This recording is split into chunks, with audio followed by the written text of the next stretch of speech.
Good morning, everybody. Hello, welcome to our morning meeting with our ambassadors. We are up here at the Mount A Summit with Miss Lucy. We are so excited to be back up here with Naomi and the Mount A crew. We are here doing kind of a modified version of our Nature's Nesters program that we host every spring to talk about nesting mammals and birds. Today it got a little bit changed up because of COVID, so today we're doing it a little bit differently with Lucy here, who's going to tell us and help us learn a little bit about some of the birds that nest right here on Mount Agamenicus. We're in beautiful shrubland habitat here that they very carefully manage to make sure that it supports as many species as it possibly can. So we're here with Lucy, our little eastern screech owl ambassador, who's looking a little sad at the moment. She is molting, as I'm sure you guys remember. All of our owls right now are molting. So Fern last week was a mess. Now it's Lucy's turn. But we are up here at the mountain, and it might be a little windy. It might be a little bit noisy for you guys, but hopefully we'll be able to get some beautiful vistas here. Mount A is a huge conservation region that we're really lucky to sit right next to. It's about 40 square miles worth of conservation land, and it's just a beautiful, beautiful habitat that supports so many different species, including little owls like Lucy. But this habitat that we're in right here is amazing for a lot of different songbird species, and Naomi will tell us more about that. But come on in, let me know if you're here, let me know where you're from, and I'll give you guys a shout out. And Miss Lucy here, we can talk a little bit about her. She's our Eastern Screech Owl ambassador here at the center, and you can see one of her little ear tufts that she has on the top of her head that would normally be sticking right out. That is molted at the moment, so she's got half an ear. But she is one of our owl ambassadors at the Center for Wildlife. Owls are, of course, nocturnal, so if she looks a little bit grumpy, that might be why. So yeah, everybody let me know where you're from. Hello, Andy. Hello from West Henrietta, New York. That's awesome. Hello, hi, Dad. Hello.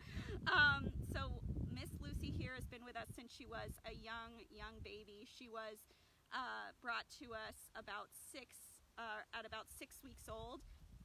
And unfortunately her nest was cut down. So the importance of nesting is something that she can help us learn a lot about. She was unfortunately nesting in a dead tree snag. That's where they like to live. They love those little tree cavities that woodpeckers do so much work pecking out for them. And somebody thought that dead tree snag didn't have any life supported in it anymore, and they cut it down, not realizing that there was a little nest of little baby owls in there.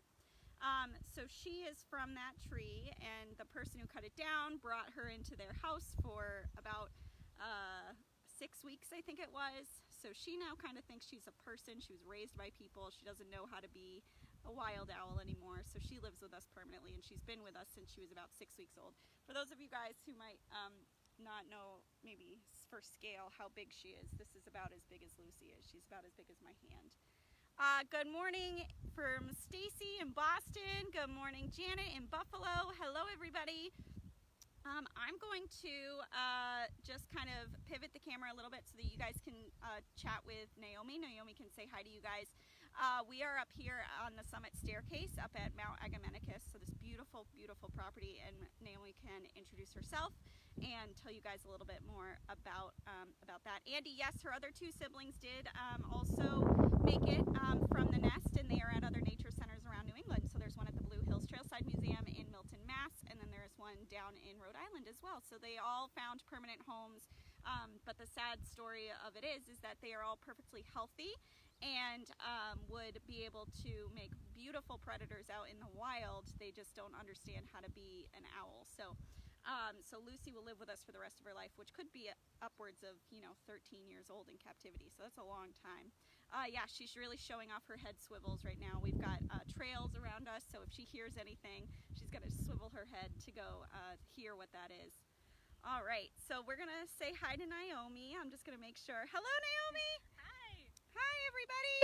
My name's Naomi. I am the Outreach and Education Coordinator here at Mount Agamenticus, so I get to work up here on First Hill.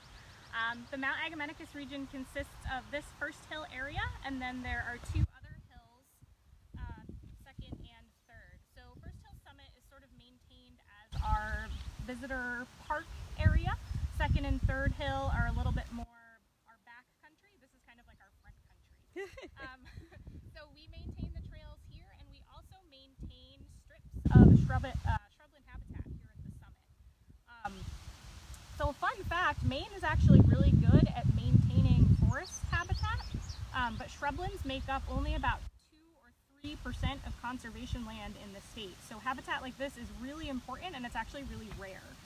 So the way that we manage the strips is that we do a cut on each strip about every 5 years, and we maintain that rotation.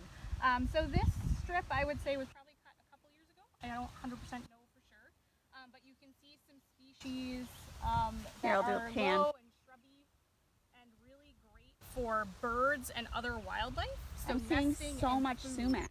Yes, The sumac. So a lot of people think sumac is poisonous, but this is staghorn sumac, and it is so important for supporting lots of different species around us. So we'll get a ton of cedar waxwings and other birds like that. This is like birding paradise up here. And some other more endangered species that the shrubland habitat supports in general. So New England cottontail is a species that requires shrubland habitats to thrive. We don't have them up here, but another place that maintains habitat for those critters is Highland Farms in York. They maintain some shrubland habitat as well. We also have woodcock and some other birds of that nature that need that sort of low shrubby area. So these sort of edge habitats and shrubland habitats are really important too for field mice and things like that, animals that critters like Lucy are going to eat. Yes. Yeah.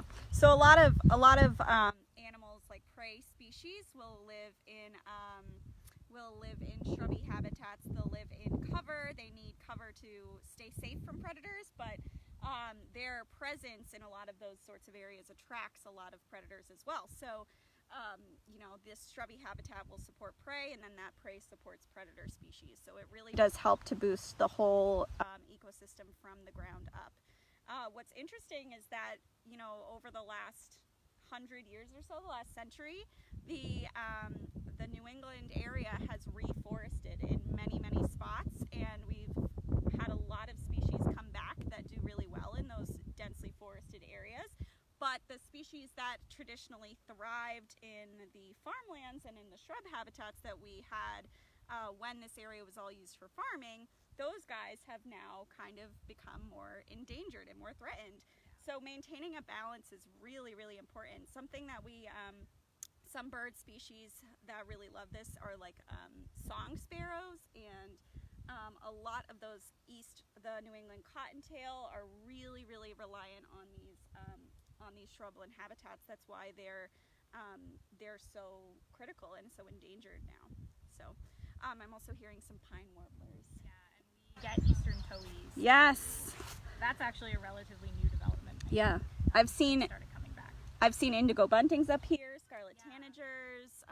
Just some amazing birding is supported in this kind of scrubby habitat. So it's wonderful. Thank you guys for letting me know.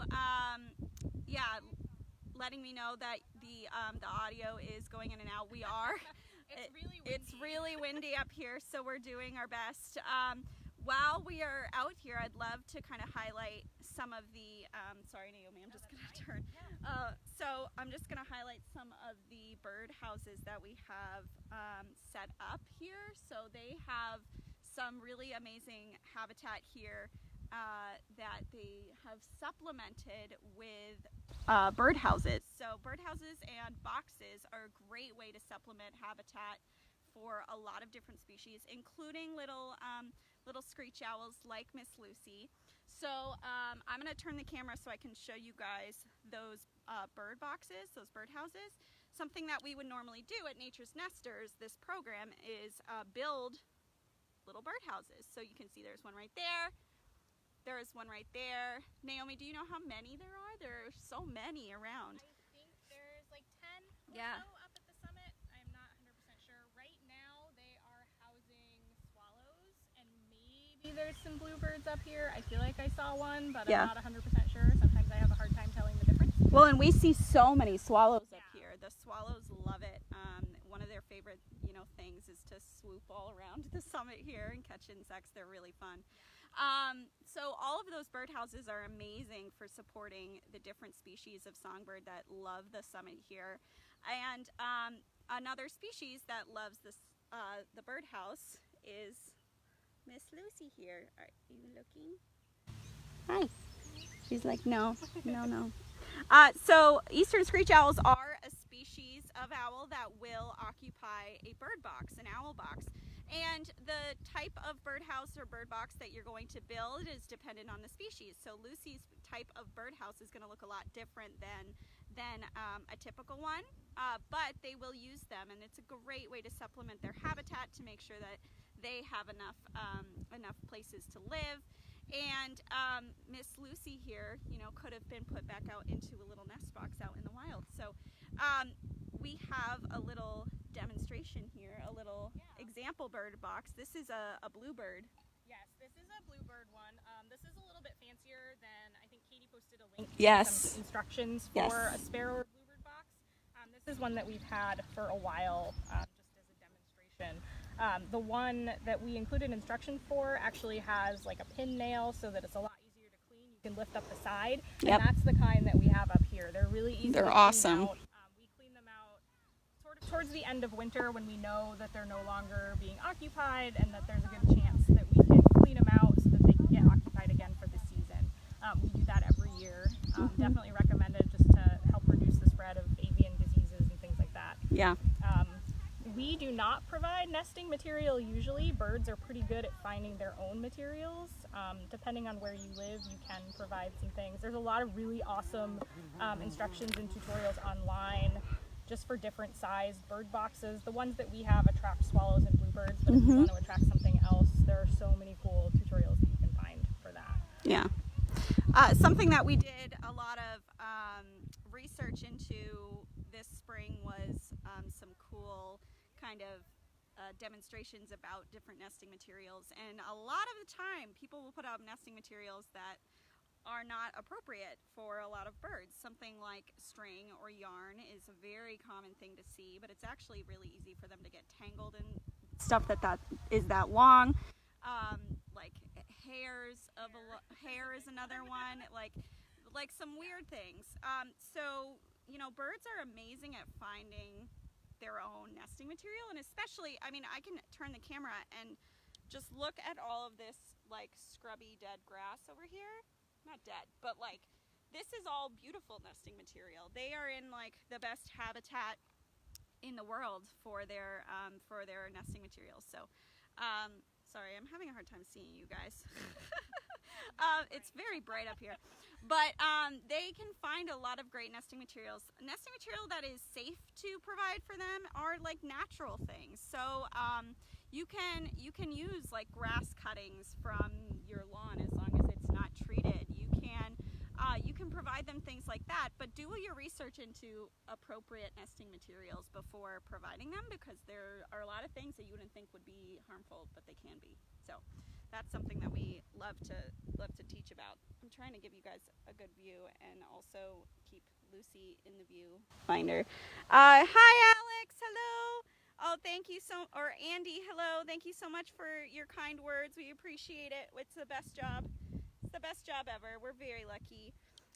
Naomi, is there anything else that you wanted to mention about this area? I know it's a beautiful place to visit. Did you want to talk about visiting Mount A right now? Anything that? Yeah, so we are pretty much open 100%. Nice. Parking is now limited just to help reduce crowds. If you want to come on a day that's not too busy, I highly recommend a weekday morning. It's a lot slower. Saturdays and Sundays can get pretty bonkers, and we're going to start getting busier as fall approaches, that's actually our peak season. Yeah. Is sort of the end of August through October, just because of that foliage. And I think a lot of people too, and that might be different this year, but a lot of people try to come sort of as school starts to start back up and things aren't as busy on the seacoast. Yep. But yeah, we see an influx of visitors at that time.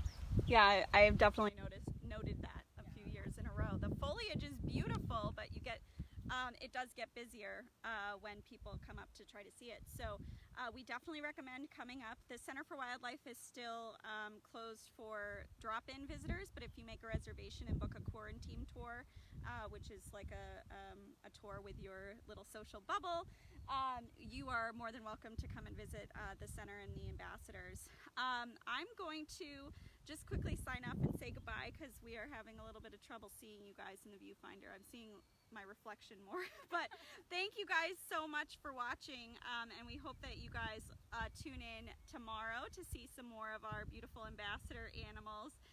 Lucy's going to go back to bed and hopefully preen a little bit and get some of these feathers worked out. But she says thank you guys.